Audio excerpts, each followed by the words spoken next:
Okay, number 7, limits, limits, limits. You guys have been doing a pretty good job with this one, so we don't need to spend a whole lot of time on these ones here. When you look at example A, what you need to look for there is look at the powers. Anytime you're being asked to find a limit, look at the powers and look at the highest degree in those numerators and denominators. So when we focus just on the numerator and denominator there with the highest power, notice that with the exponents there, they are the same. So when that happens, you take the leading coefficient, which is 1, and then divide it by the other leading coefficient, which is 1. So 1 divided by 1 is 1, so that's our limit. Looking at this problem here, notice the biggest powers of both the numerator and denominator. We have 4n squared over 3n cubed. So we have a bigger power in the denominator. When there's a bigger power in the denominator is expanding a lot faster than the numerator ever will, forever, which means the fraction is getting smaller and smaller and smaller until it's practically 0. So there's our limit. Looking now at this one, once again focus on the highest powers. So we're here, notice there's a bigger power on top than on the bottom. So in these cases here, when the top expands way faster and forever, when it will forever always be higher than the numerator and continue to increase that gap, that means that there is no limit. Now looking over here at this problem, quick trick that you need to do there before you establish what the limit is make sure that you expand any type of factored terms that you may have in either the numerator or the denominator. So when we do that, now we have 3n squared minus 2n minus 1. Same story, focusing on the leading coefficients here, we can see that our limit's going to be 3/5. Alright, now when it comes to sigma notation, being able to find the sum of series, notice that you have sigma notation coming your way for part A, part B, part E, and part F. So when it comes to those problems there, make sure that we're being very, very careful in the way that we approach these problems here. I was showing you the calculator work you can do here, but we can also expand these as well. If we look at A, understand that with sigma notation they want us to plug a 1 in there first for Q and then continue to increase by integers until you get to 8. So if we were to expand this out, it'd look something like this. 1/4 plus 2/4 plus 3/4 plus all the way up to 8/4. And we can choose to add all those up. If we did that, we end up with 9. Another way you can end up with 9, and I've been showing you this many, many times, is make the graphing calculator do it.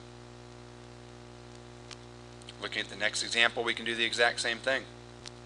Look at it that way, or we could expand it. Either way, no matter which way we look at it, we're still getting the same number, negative 124.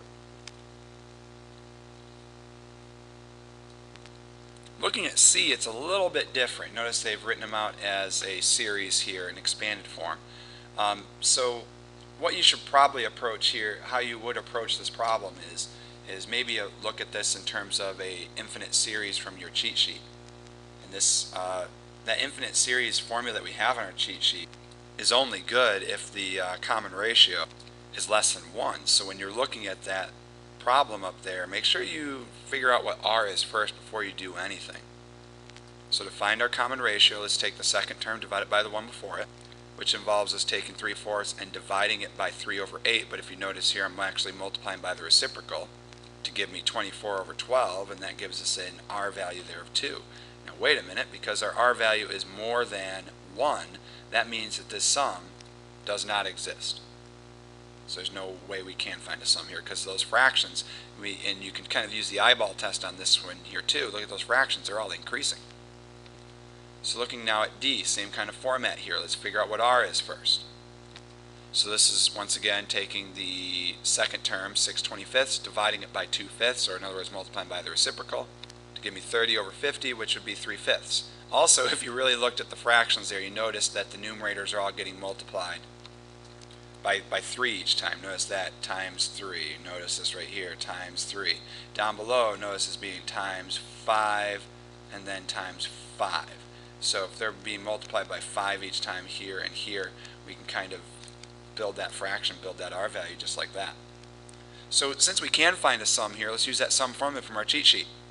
Let's grab that first term, which was 2/5, and then we'll divide it by 1 minus 3/5, which if we look at this here, 1 minus 3/5 is really just 2/5, so we're really taking 2/5 divided by 2/5. Uno. That's our sum, 1. Let's move on to the next problem. Now if we look at this particular problem, what's different about this one kind of jumps out at me here is that we're looking at infinite series now. We're looking at infinite series of this entire thing here. I talked about this in class. When you guys use that graphing calculator to type these things in here, make sure that you are using those parentheses properly. What I'd like you to see here is me actually using infinity here with maybe using a 50 here. We make that number large enough, it's kind of like we're going to infinity. Notice how you had to use the parentheses here though. With these sets right here that are already going to come with every single problem, that's these parentheses that you see out here. In order to do these properly, you have to put everything that you see on that particular problem inside parentheses. So I'm taking 3/4 and then multiplying it by 5/2 and raise it to the x power.